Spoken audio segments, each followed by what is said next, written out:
Welcome to the Dog Trainers Podcast, a podcast created by dog trainers, for dog trainers, or anyone who's ever fallen in love with man's best friend. Episode 15, a deeper look into ECollar dog training.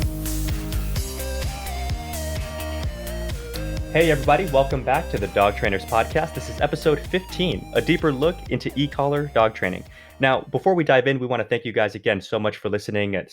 We've gotten such crazy support in such a short amount of time, and I feel like I say this all the time, so I'm not going to harp on it too much, but thank you guys. We really, really appreciate it, and we're going to try our best to keep putting out great content for you. So with that in mind, we've got a very fun topic today, ECollar and dog training, and we know that that's a dicey one, so we've enlisted the help of our friend Shona to help us kind of, wade Level through the playing field a little bit. There you go.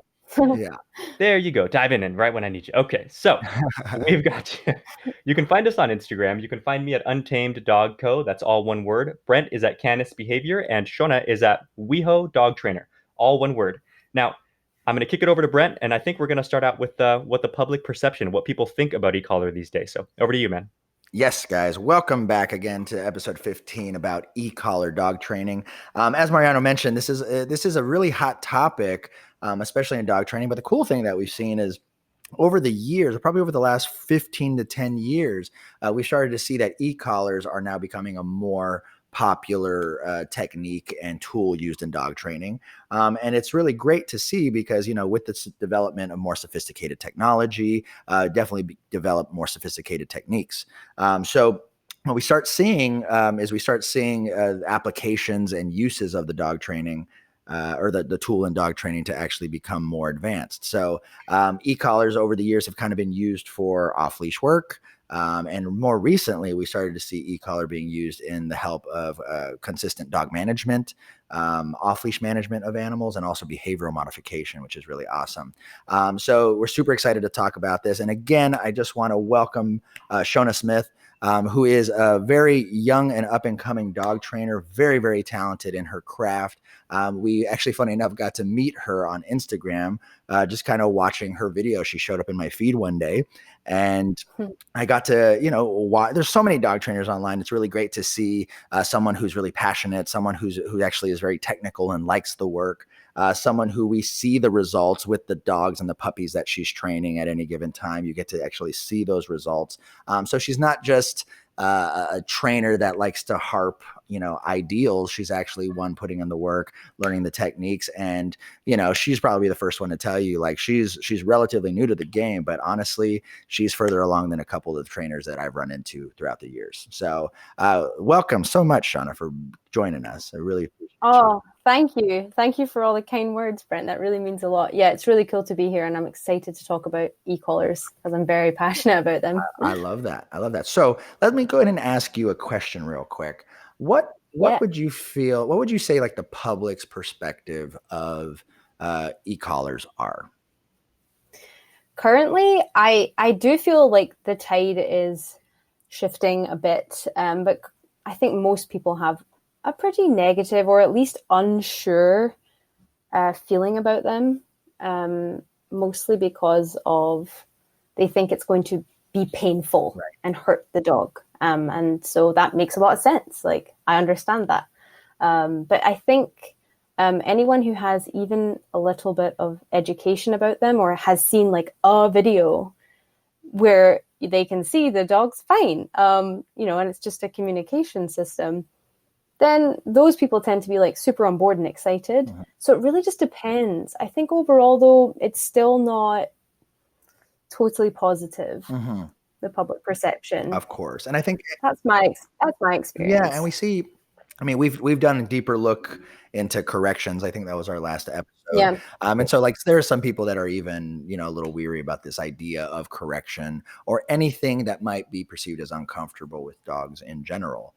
Right. So, that's always going to be the case because people are protective of their animals, right? The last thing we want to do is even have the perception of causing discomfort to our beloved pets. So we totally get it. Yeah. However, one thing that you brought up, or you kind of alluded to, was, the importance of educating people on these tools. And the whole purpose of this Deeper Look series is that's what we're going to do, right? In my opinion, a couple things that people are scared of this tool because there is no experience of it, right? And we see the same thing happen with like choke chains, prong collars, even slip leads. Like I've actually met people that hate slip leads in general, right? So across the board, pretty much if I don't have any experience with something or I don't understand it, I'm automatically going to judge it or put it down. And this is just the nature of loving dog owners, right? Because the last thing we want to do is feel we have to go down that route. What do you think, Mariano?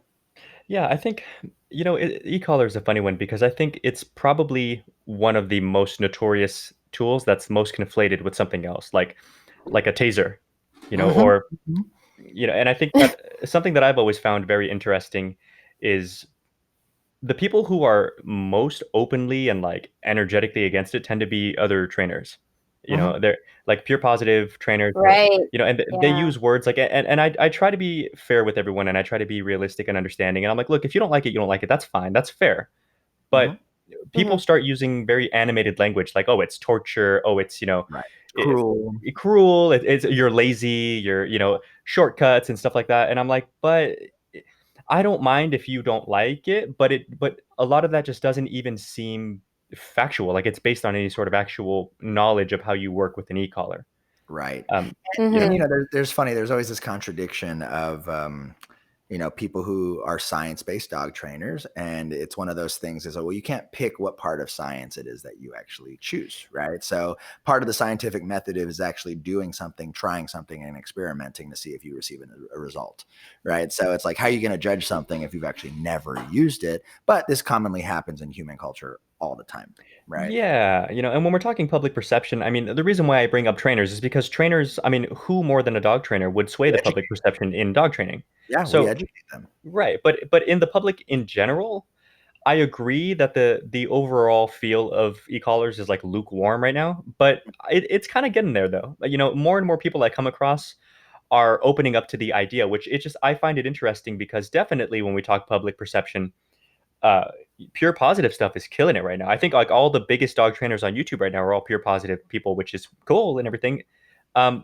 So when you like are aware of this fact, you would just assume people think of e-collar as like the perfect opposite of pure positive training. People think of e-collars as like, not only can they sometimes think of them as like unnecessary or bad for whatever reason, but people, if you were to place training tools on like a hierarchy, people assume like, oh my God, if your dog's really bad, you bust out the e-collar. And right. and so I'm excited to kind of get into what the real, and get rid of a lot of this like mythology around the collar, because I think so often people are so misled, and I'm interested in finding out exactly where that comes from, but also just being proactive and trying to figure that out. Yeah, I'm down. All right, so let's go ahead and jump into a little bit of kind of what dog trainers think, both on the pro e-collar side and the anti e-collar side. I guess in this one, can I get your guys' permission? I want to kind of play the devil's advocate. Can I do the anti e-collar argument? Yeah. All right. Sure. Perfect. I love this. Do you want to go ahead and start with some of the pros, Mariano, or Shona, whichever one? Let's Shona do it. Yeah, let's go, Shona. Pros of an e-collar? Yeah, like as a dog trainer, what are some of the pros of e-collar work? To me, the number one pro is the ability to communicate with your dog off leash. To me, it's the ultimate freedom for you and your dog. It gives you peace of mind because, you can just reach into your pocket and press a button and talk to your dog. So to me, there's nothing that can replace that. So that's the biggest pro is off leash. #off-leash life. Being able to go off leash and not worry. I think that would be the number one pro. Also just the ease of use for the user. It's not like having to use a collar or a leash that's like this very manual tool, where a lot of people actually can't do that. Maybe older people who struggle with like using their bodies in a certain way. E-collars are so easy because you can just press a button, like literally at the press of a button. And I just love that. So yeah, those are my two top pros, I'd say. I love it. And just how seamlessly they integrate into the positive reinforcement process. Like for me, I use them alongside with food, and it's just so powerful to see how much it can help a dog along in understanding pressure. And we can get into that later. It's a bit technical. Yeah. But Well, maybe in the good practice section. I like that. I love that. I think those are really great. How about you, Mariano? Yeah, well, I think, I agree with all those. And just to add to them, I think that when you work, with clients, after a while, you start to notice that one of the big benefits of eCollar that isn't necessarily one of like the first few major benefits that people are quick to bring up is there's a certain, it is easy, but it's also repeatable. I'll work with clients where it's like there's mom and dad and then the kids, and like, mom and dad can walk the dog just fine, or dad's always the softie for whatever reason. So it's like mom can That's always the case. it's true, right? So like, Yeah. mom can always leash pop a dog on point, but dads, for whatever reason, they just don't want to do it. Like they're strong enough and everything, but they just don't. And so it's easy to mess that up, Yeah. which then throws the dynamic of everything off, because then now the dog can kind of play favorites, which is what got them to a trainer in the first place most of the time. And so in eCollar, a button is a button, and you set it to the level that's appropriate at the time, depending on the context. And we'll get into the ins and outs of all that. But there's a certain consistency to it that I really appreciate. And when we talk about off-leash, control, there's also a certain consistency to be able to manage your dog, even if like they're in the crate while I'm in the kitchen making food, or like outside in the yard barking and stuff like that. But also there's a certain kind of dynamic nature to it that I think other collars can't reproduce. Like one thing that I love about eCollar that I haven't been able to do with any other collar, at least not to the level that an eCollar can, is correct on other people's behalf. And an example being my personal dogs. Brent, my dogs. They're big dogs. And, let's say I walk in the house, dogs are all excited. They barrel to the door. And I can really easily like, hey, calm down, back up. I'm excited to see you, but there was no jumping. There was no, like, all the rules are still in play. And let's say, for example, then my mom were to come visit. She walks in my house. She knows all the dogs. Everything's on the up and up. And she knows already to like not let them jump. But she doesn't quite have the belief behind her. She doesn't have the body language to give appropriate like social pressure to get them off of her. Right? So she'll be like saying the right thing, Simba no, Simba off, River off, but she's not giving the appropriate everything else. So the dogs are still jumping anyway. And so I can go as a separate person and be like, hey, off, and go reinforce my own rule. And it really helps them not jump like when they can see me. But I've done it before to where my mom and my little brothers and sisters walk into the house. They go and they're diving in. The dogs have no idea that I'm around, by the way. I'm like in the next room, but I can just hear what's happening. And so, and I just time it. I can hear Simba off, boom, I push his button at the same time. And, and he sees it as like, whoa, grandma doesn't play. I'm sorry. And he goes away. And then, and there's a certain element like that I just haven't found with other things. And and I've got better examples too for later, but I think that we'll stick with that for now. Yeah. I totally agree. Well, that's a great example. I want to just kind of recap your guys' pros, and because I share a lot of those same opinions as well. But I think the consistency of feedback is super important right across the board, and that's kind of what you were alluding to in the last thing. But like if we've all been on a leash, depending on the dynamics, the speed of travel, the physics behind it, sometimes we get a good correction, sometimes you get a weak correction, right? It's all hard. Versus we can kind of create consistent feedback on the remote tool itself. I really loved your point about how, it's especially people who physically cannot give or who don't have the upper body strength to maybe handle or control a dog physically. I have a personal story about that. I had a woman who was 75 years old. Her husband passed away, and so did the dog that they had for 14 years, right? Who was a golden retriever. And she actually decided to get a new golden retriever puppy. Right. This golden retriever, she loved this dog, but man, she came for training as soon as the dog was like 2-3 months old, because this dog was not the sweet, lazy golden that she had with her husband.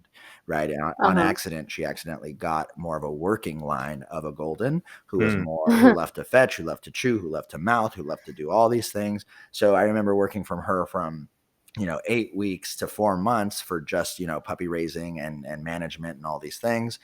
We got to teach the dog to fetch and throw ball and swim and do all these cool things. But then it got to this point where we started doing leash training. So we did leash training, great.